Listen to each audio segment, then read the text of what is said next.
প্রবাসী এভিডেন্সের আইডিয়া সম্ভবত আপনার নাই, কারণ আপনি সিনেমা যেমন ফ্লপ বানান, প্রবাসীদের সম্পর্কে যে কথা বলেছেন সেইটাও ফ্লপ। ওর হাতে রিকোয়েস্ট করছি আমাদের মাননীয় প্রধান উপদেষ্টার কাছে এবং যত উপদেষ্টা আছেন তাদের কাছে, আপনারা আমাদের জন্য কি করেছেন? যারা 84% রেমিটেন্স আনে বাংলাদেশে, তাদের জন্য আপনারা কি করেছেন? সে বলছে 84% রেমিটেন্স আনে গার্মেন্টস ইন্ডাস্ট্রি ইজ ফলস। মোট যে জিডিপির আকারের 100% জিডিপির ভিতরে only 13% contributed by RMG sector. টাকা পাচার, লুটপাট, এই যে দেশের $15 বিলিয়ন প্রতি বছর পাচার হচ্ছে, কারা পাচার করছে? প্রবাসীরা। নাও দিস গার্মেন্টস ইন্ডাস্ট্রি 1-2 ঘন্টা নয়, 3.5 ঘন্টা গুম সংক্রান্ত তদন্ত কমিশনে ছিলেন সাবেক সেনাপ্রধান ইকবাল করিম ভূঁইয়া। নিজের ভেরিফাইড ফেসবুকে 19 মার্চ এই তথ্য জানিয়েছেন আইকেবি। কিন্তু কেন তিনি গিয়েছিলেন গুম সংক্রান্ত কমিশনে? শেরেবাংলা কৃষি বিশ্ববিদ্যালয়ের ছাত্র দলের উদ্যোগে গণসেহরির আয়োজন করা হয়েছে। শিক্ষার্থীদের জন্য এই ব্যতিক্রমী আয়োজন ব্যাপক প্রশংসা কুড়িয়েছে। বুধবার 20 মার্চ বিশ্ববিদ্যালয়ের টিএসসিতে গণসেহরির আয়োজন করে ছাত্রদল। বিভিন্ন সময়ে বাঙালি পুরুষের প্রেমে পড়ে বিদেশি লালনাদের বাংলাদেশে আগমন ঘটলেও এবার ঘটেছে তার উল্টো ঘটনা। এবার প্রেমে টানে সিরাজগঞ্জের শাহজাদপুরে এসেছেন ইউরোপের দেশ তুরস্কের যুবক মুস্তফা ফাইক। আসসালামু আলাইকুম প্রিয় দর্শক, বর্তমান সময়ের বাংলাদেশের রাজনৈতিক প্রেক্ষাপট বা রাজনৈতিক পরিস্থিতির উপর বিশ্লেষণ করে আপনাদের সামনে কিছু গুরুত্বপূর্ণ ভিডিও ফুটেজ নিয়ে হাজির হয়েছি। এমনকি যারা ভিডিওটি অন করেছেন তারা ভিডিওটি না টেনে সম্পূর্ণ মনোযোগ সহকারে দেখবেন, তাহলে এই ভিডিওর মূল রহস্য বা আসল ঘটনাগুলো জানতে বা বুঝতে পারবেন। তো প্রিয় দর্শক, আমি আর বেশি কথা বাড়াবো না, চলুন দেখে আসি সেই আজকের কাঙ্ক্ষিত ভিডিওগুলো। তবে তার আগে বলি, যারা এখনও চ্যানেলটি সাবস্ক্রাইব করেননি তারা সাবস্ক্রাইব করে পাশে থাকা বেল আইকন বাটন ক্লিক করে দিন, আর যারা ইতিমধ্যে সাবস্ক্রাইব করে রেখেছেন তাদেরকে অসংখ্য ধন্যবাদ। তো চলুন দর্শক, একটা লাইক দিয়ে আমরা ধারাবাহিকভাবে সকল ভিডিওর বিস্তারিত আলোচনা দেখে আসি। ওর হাতে রিকোয়েস্ট করছি আমাদের মাননীয় প্রধান উপদেষ্টার কাছে এবং যত উপদেষ্টা আছেন তাদের কাছে, আপনারা আমাদের জন্য কি করেছেন? যারা 84% রেমিটেন্স আনে বাংলাদেশে, তাদের জন্য আপনারা কি করেছেন? গার্মেন্টস ইন্ডাস্ট্রি সচল রাখার জন্য কি করেছেন? আমরা সবাই আশা করেছিলাম যে ঈদের সময় অ্যাটলিস্ট একটা বেতন ব্যাংকে লোন দেওয়া হবে, যে শ্রমিক ভাই বোনদেরকে আমরা কি করতে হবে দেখেন, মার্চ মাসে ফেব্রুয়ারির বেতন দিতে হবে, বোনাস দিতে হবে, আবার মার্চ মাসের 50% বেতন দিতে হবে। একটা গার্মেন্টস মালিক কোত্থেকে পাবে এই 3টা জিনিস এক মাসে? এই 3টা জিনিস এক মাসে কোথায় পাবে একটা গার্মেন্টস মালিক? যারা 84% রেমিটেন্স এনে বাংলাদেশের অর্থনীতির চাকা সচল রাখে, তাদের জন্য কি করেছে? গার্মেন্টস মালিকেরা মুখ চুপ বোঝে, মুখটা চুপ থেকে কি করতেছে, গার্মেন্টসগুলো আরএমডি গুলো বন্ধ করে চলে যাচ্ছে। আপনারা একবার চিন্তা করেছেন যে আপনারা যে ইন্ডাস্ট্রিগুলো বন্ধ করে চলে যাচ্ছেন, এই দেশের অর্থনীতির অবস্থা কি হবে? এই দেশের কর্মসংস্থানের অবস্থা কি হবে? এই শ্রমিক লিডাররা কয়েকজন মিলে এই দেশ চালাতে পারবে না? তারা একজন একটা ইন্ডাস্ট্রি করতে পারবে? কিন্তু আপনারা কোনো পদক্ষেপ না নিয়ে কি করতেছেন, আপনারা গার্মেন্টসগুলো বন্ধ করে যার যার মতো হয়দার গ্রামে চলে যাচ্ছেন, অথবা আপনার গুলশান বনানীর বাসায় বসে থাকতেছেন, অথবা বিদেশের চলে যাচ্ছেন। What is this? এটা কিন্তু আমি অনন্ত জলিল এইটা না করে আজকে আমি প্রতিবাদ জানাচ্ছি যে না, বাংলাদেশে এই আরএমজি সেক্টর থাকতে হবে, না হলে এই দেশ চলার মতন কোনো ব্যবস্থা নাই, কোনো ধরনের ব্যবস্থা নাই। আপনি যে আজকে চাল কিনবেন, আমাদের দেশে যে চাল উৎপাদন হয়, গম উৎপাদন হয়, ডাল উৎপাদন হয়, সমস্ত কিছুর 50%-এর মতন ইম্পোর্ট করতে হয়। ভাত খাবেন কোত্থেকে? তোমরা লিড দিয়ে এই গার্মেন্টস ইন্ডাস্ট্রি বন্ধ করতে পারো, এখন খুলতে পারো না? একটা ইন্ডাস্ট্রি এরকম করে বানায় তাদেরকে চাকরি দাও না পারলে, এখন কেন গার্মেন্টস মালিকদেরকে খুলতে হবে এইসব বন্ধ ইন্ডাস্ট্রি? লক্ষ লক্ষ লোক শ্রমিক বেকার হয়ে গেছে। বন্ধ ইন্ডাস্ট্রি খুলে দিতে হবে। আরে সে মালিক এখন কেন?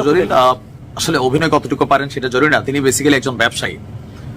তো গার্মেন্টস, বাংলাদেশে অনেকগুলো গার্মেন্টস বন্ধ হয়েছে দাবি করে তিনি যে বক্তব্য দিয়েছেন, সেখানে ডক্টর ইউনূস সরকারকে তিনি যে অভিযোগ করেছেন, এটা তার এবং ডক্টর ইউনূস সরকারের বিষয়। তবে ইউনূস সরকারের লাড়া দেওয়ার পরে তার সাথে কি ঘটবে সেটা আমরা একটু পরে জানাচ্ছি, বাট আমরা একটা কারেকশন করতে চাই।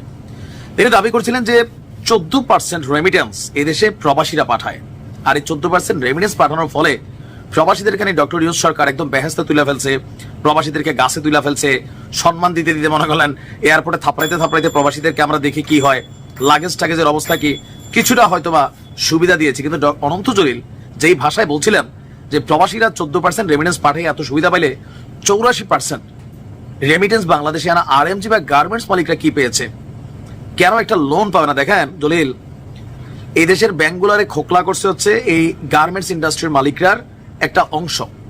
যখন যে সরকারে থাকে, যারা একটু ভালো পজিশনে থাকে, তারা কিন্তু ব্যাংকগুলারে লুট করে খালি করে ফেলছে। এই যে লুট করা আপনাদের ব্যাংকগুলারে প্রবাসীরাই কিন্তু রেমিডেন্স পাঠাইয়া এটারে ভরাট করে। প্রবাসী রেমিডেন্সের আইডিয়া সম্ভবত আপনার নাই, কারণ আপনি সিনেমা যেমন ফ্লপ বানান, প্রবাসীদের সম্পর্কে যে কথাটা বলেছেন সেইটাও ফ্লপ। তো যাই হোক, অনন্ত জলিল যে বক্তব্যগুলো দিয়েছেন এর মধ্যে সবটা যে ডাহা মিথ্যা কথা তাও না, কিছু অংশ সত্য। এই দেশে অনেক ইন্ডাস্ট্রি বন্ধ হয়ে গেছে, যার কারণে যারা বেকার হয়েছে, জীবিকার তাগিদে চুরি, ছিনতাই, রাহাজানি, বিভিন্ন যে অপকর্মগুলো, অবশ্যই এটার একটা অংশ কিন্তু কর্মহীনতা বা বেকারত্বের কারণে বেড়েছে।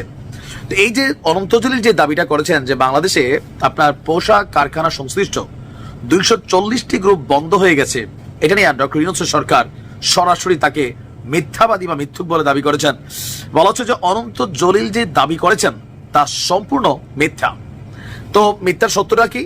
আপনার প্রধান উপদেষ্টার প্রেস সচিব তিনি বলছেন অনন্ত জলিল সরকারের থেকে কিছু সুবিধা আদায়ের চেষ্টা করার আগে সঠিক তথ্যটা জানা উচিত। পোশাক কারখানার 240টি গ্রুপ বন্ধ হয়ে গেছে বলে যে তার দাবি, তা সম্পূর্ণ মিথ্যা।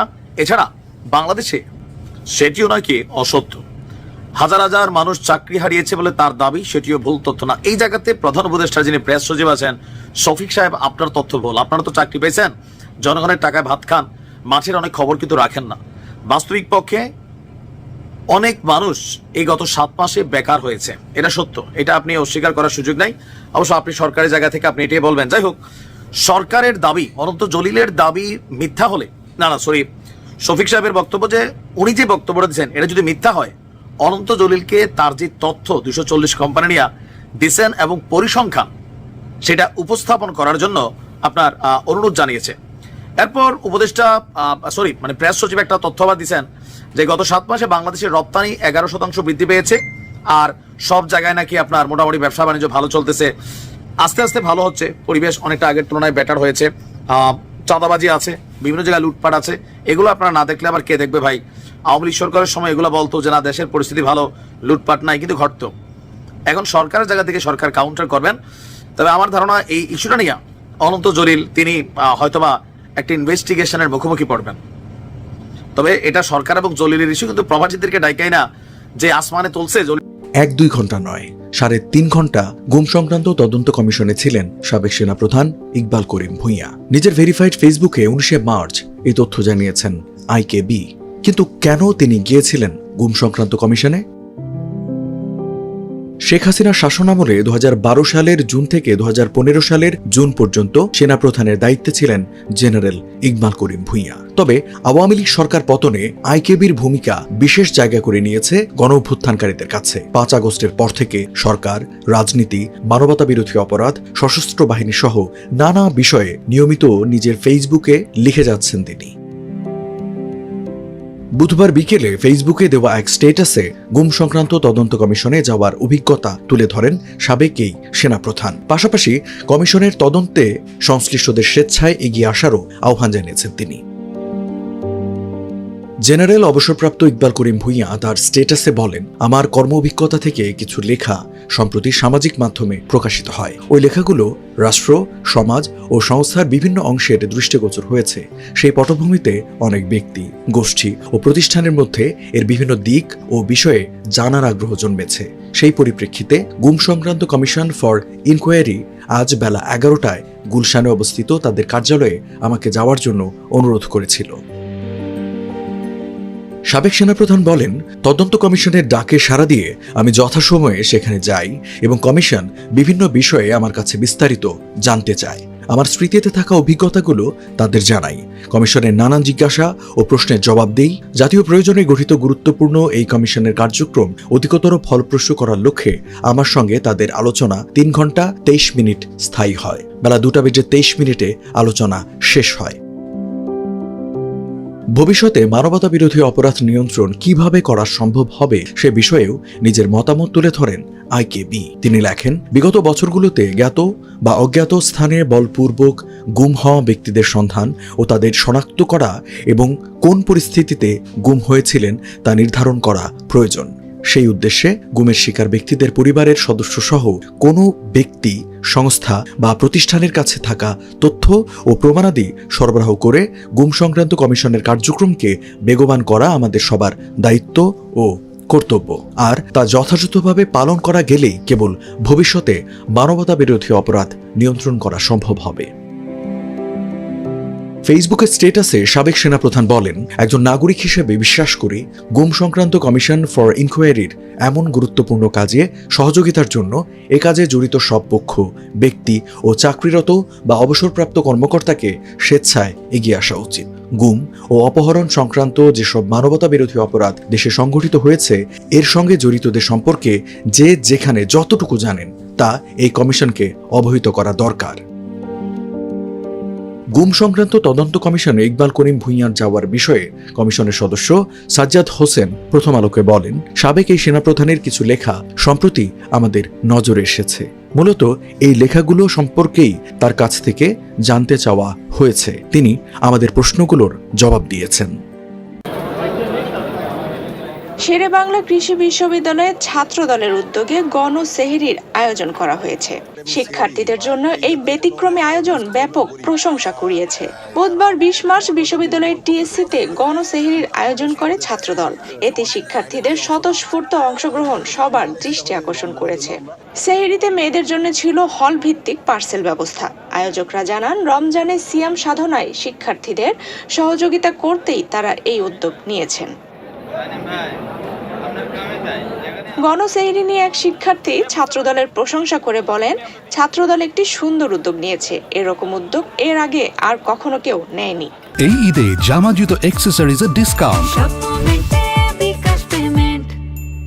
অবশ্যই অত্যন্ত সুন্দর একটা উদ্যোগ নিয়েছেন ছাত্রদল।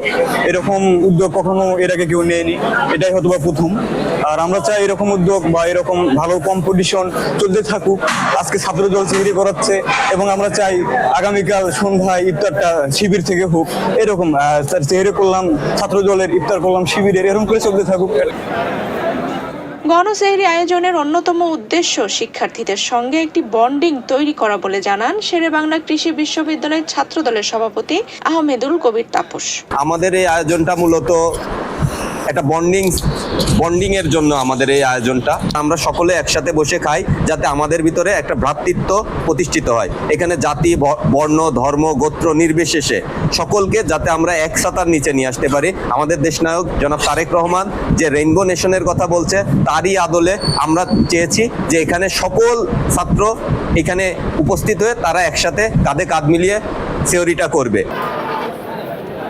এদিকে সাধারণ শিক্ষার্থীদের পরামর্শে প্রায় 1800 জন শিক্ষার্থী, শিক্ষক, কর্মকর্তা, কর্মচারী এবং নিরাপত্তা রক্ষীর জন্য সেহরির এই আয়োজন করা হয়েছে বলে জানান শেরেবাংলা কৃষি বিশ্ববিদ্যালয়ের ছাত্রদল সাধারণ সম্পাদক আলমগীর কবির।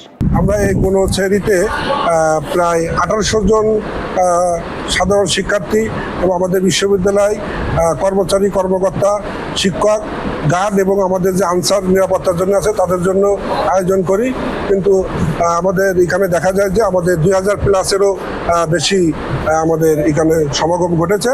এখানে আমাদের অনেক সাধারণ শিক্ষার্থী ছিল এবং আমাদের মেয়েদের হলে, বিশেষ করে আমাদের যে সকল বোনরা আছে তাদের খাবারটা আমরা নিরাপত্তার সাথে তাদের হলে আমরা পৌঁছাই দিই।